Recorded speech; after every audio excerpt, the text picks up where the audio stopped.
ఓం నమో వెంకటేశాయ. Vadapalli temple నుంచైతే ర్యాలీకి బయలుదేరాము. బస్‌లో ఒక స్టాప్ దగ్గర దిగి, అక్కడి నుంచి షేర్ ఆటో తీసుకొని ర్యాలీకైతే వెళ్ళాము. ర్యాలీ గుడి ఎట్లా అంటే ఇళ్ళ మధ్యనే ఉంటుంది. మనకు డైరెక్ట్‌గా కనిపిస్తుందనమాట. అలా ర్యాలీ టెంపుల్‌కి వెళ్తే ఇక్కడ స్పెషాలిటీ ఏంటంటే గర్భాలయ దర్శనం ఉంటుందనమాట. అందరూ గర్భాలయంలోకి వెళ్ళొచ్చు. గర్భాలయంలోకి వెళ్తే వెళ్ళిన వాళ్ళు ఎంతమందైనా గాని ఒకరు వెళ్ళని, ఇద్దరు వెళ్ళని ప్రశాంతంగా నిలబెట్టి స్వామివారి నిజ రూపాన్ని చూపిస్తారు.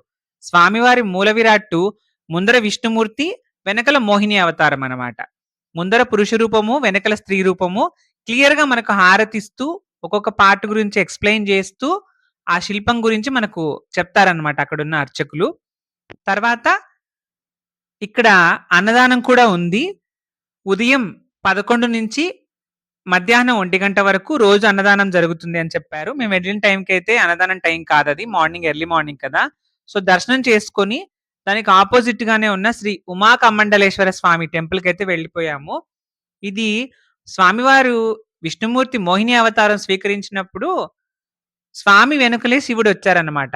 తర్వాత వాళ్ళిద్దరూ నిజ రూపాల్లో ఇక్కడే వెలసారనేది పురాణ గాథ. నేను ఈ ఆలయాల గురించి సెపరేట్‌గా వీడియోస్ చేశాను.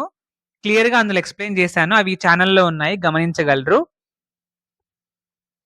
ఈ ఉమాకమండలేశ్వర స్వామి ఆలయంలో కూడా ఒక విశేషం ఉందన్నమాట. శివలింగం అయితే నున్నగా లేకుండా రుద్రాక్ష రూపంలో ఉంటుంది అని చెప్తారు. మనం బయట నుంచి చూసినప్పుడు అంత క్లియర్‌గా కనిపించదు. ఇక టెంపుల్ టైమింగ్ విషయానికొస్తే మార్నింగ్ 6 నుంచి 12 వరకు, తర్వాత ఈవినింగ్ 4 నుంచి 8 గాని 8:30 వరకు అన్నట్టు తెలిసిందనమాట. ఏమైనా ఇవి చిన్న టెంపుల్సే. టెంపుల్‌లో స్టే జేయడానికి ఉందా? లేదా? అనేది మాకు తెలీదు. స్టే గురించి గాని, అక్కడ నైట్ అకామిడేషన్ గురించి గాని మీరు ముందుగానే ప్లాన్ జేసుకోండి. రావులపాలెంలో మీకు అకామిడేషన్ అనేది దొరకచ్చు. ముందుగానే ఎంక్వైరీ చేసుకోండి.